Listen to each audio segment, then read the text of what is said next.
Turnover comes from a number of areas. Firstly, we do restructure enthusiastically very often in the NHS. So some of those people will be moving posts not because of their own choice, but because the organisations have been restructured around them. Secondly, because of the kind of pressures that we'll talk about that are on chief execs. And thirdly, because I think the role, we kind of expect people to move. It is very unusual for people to be in post for many, many years. There is a subtle expectation for chief execs that they will move through different kinds of organisations. We haven't yet established a pattern for long tenure in chief exec roles.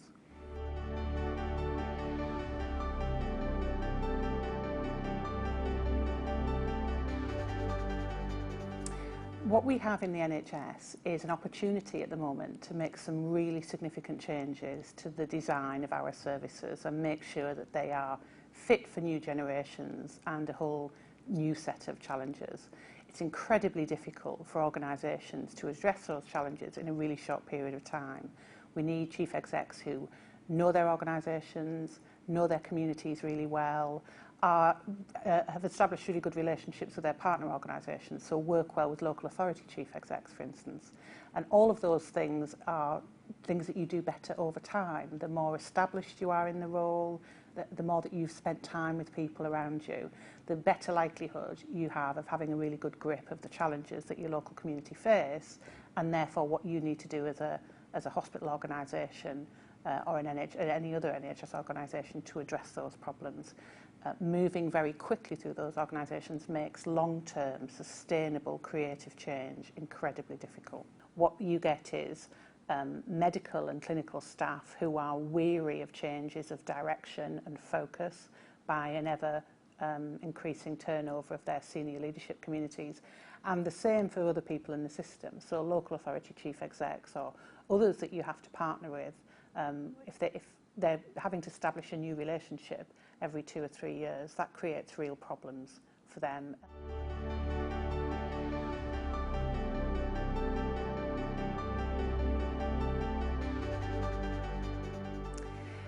I think having people in post longer gives us 2 or 3 different really important benefits. Firstly, it creates some continuity for the organisation. There is nothing more damaging to sustainable change than a seismic shift in direction every couple of years as somebody new comes into post and inevitably wants to lead things in their way. So we need to provide for the organisation some sustainability and continuity. Secondly, that there is nothing better to prepare you to be really great at the job that you're in than experience and expertise and the wisdom that comes from having been around for some time. The people that we know that are really successful in their roles as chief execs have inevitably been there for some years. They've learned through their own successes and their own mistakes. That makes a huge difference to people. And thirdly, the nature of the challenges that we face in the NHS require long-term changes in the way that we design and deliver our services. And as a chief exec in an organisation, you're not going to be able to do that if you're only around for a couple of years. So we need to provide that stability for people and some trust and faith in the people that lead them. Being in a same organisation for a long time, you get to establish really good relationships with your staff. You won't see the kind of turnover in medical and clinical staff, for instance, that you do in very senior managerial staff. So you're there, you're around long enough for people to get to know you and trust your motivations. And other people in the system have time to get to know you, understand what you do and what you do well, and be creative together in working collaboratively to create really great health services locally. That's incredibly difficult to do if you're only in post a couple of years. Over that period of time, you're just beginning to get to grips with some of the challenges that your community faces, and you're not really going to be able to create long-term sustainable change.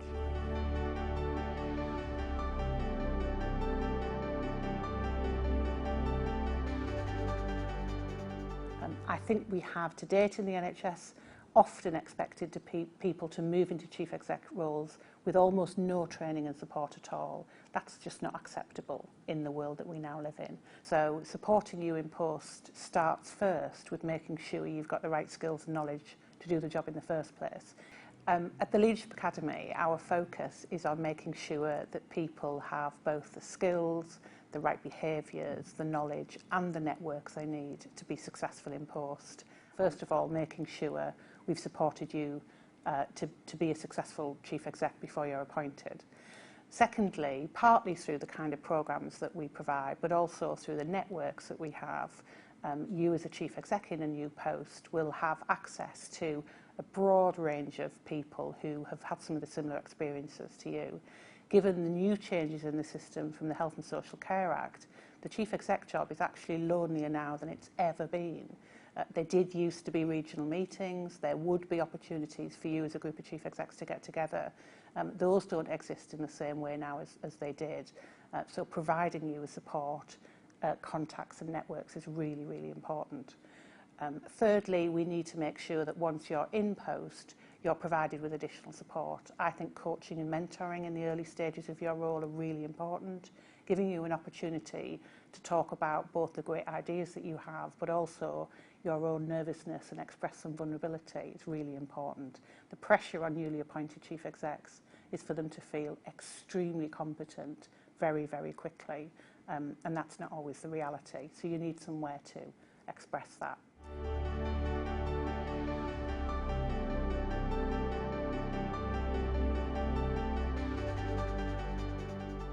At the Leadership Academy, we have our own executive search function. We set that up partly because we thought the NHS was already full of really skilled leaders, and it wasn't necessary for us to pay an awful lot of money to exec search firms to go through our own networks. So we've set up our own internal service, which is working extremely well, but it does give us some intelligence into what's happening around chief exec appointments. So, for example, you'll often start with a chair and a board, first of all looking for huge experience in their successful candidates. That's okay, but then it depends on movement within the existing chief executive community rather than a realisation that certainly in some posts you're actually looking for somebody who probably doesn't already have chief exec experience. So we have to be realistic in the roles that we're appointing to. Secondly, we often start out at the beginning of the search with chairs and boards expressing an interest in external candidates. We'd really like you to search wildly in the field outside of the NHS. The reality is that the closer you get to actually making the appointment, the more nervous chairs and boards become. And I think it's partly because of what we've just talked about. Chief execs are expected to deliver almost immediately that they walk in the door. And the reality is that external candidates just won't have the knowledge, the experience and the networks needed to be successful. So the nervousness from the chairs and boards, which is entirely understandable, precludes entry in lots of cases to what would be otherwise really good external candidates.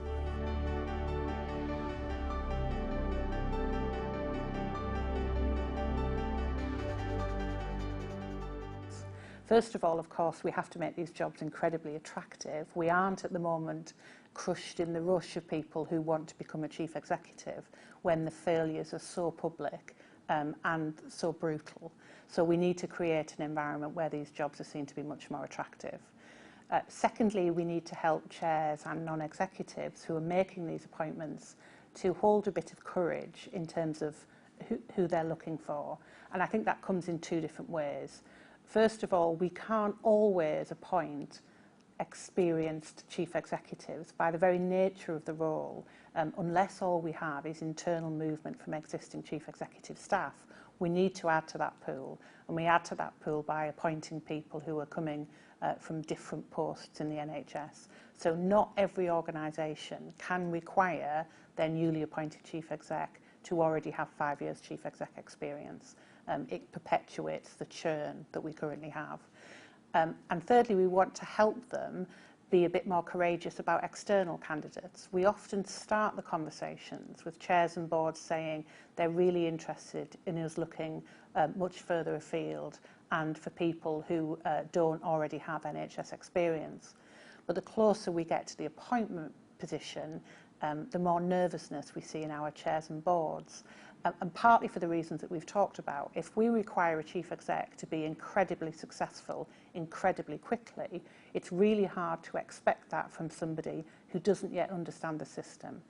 So chairs, I think, get nervous when it gets to the point of appointment about the risks associated with bringing somebody new in who is effectively unproven and doesn't understand the system. If we want to bring new talent into the NHS, and I think we need to do that as well as develop our own, then we need to be, again, really realistic about the support those people will need to be successful in post and the opportunities we need to give them to learn as they move into those jobs. I think there's some really big challenges to the system. If we carry on creating an environment for chief execs that feels fairly brutal, damaging, and politically very, very volatile, it's no wonder that we get high turnover. We can't expect chief execs to turn around an organisation in 6 months. We've got to give them a really realistic opportunity to make a success of their job and, much more importantly, make a success of the organisation that they're running. Our communities are let down by constant turnover of the very people that should be providing them with the services that they need. We need to challenge the system a little bit about the pressure we put on them. We talk about changing the culture of performance. We talk about changing the culture that feels top-down command and control and, dare I say, bullying.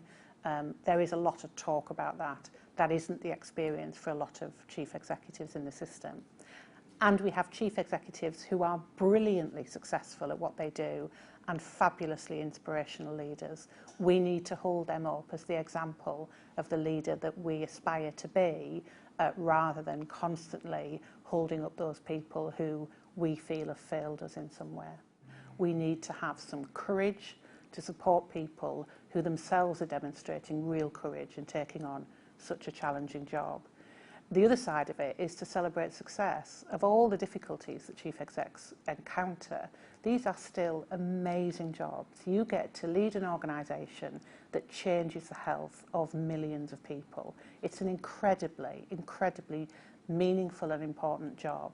And I'd like to see us spend a lot more time celebrating the success of people in post, rather than just holding up all of the time those people that we are using as lightning rods for the failure of the system.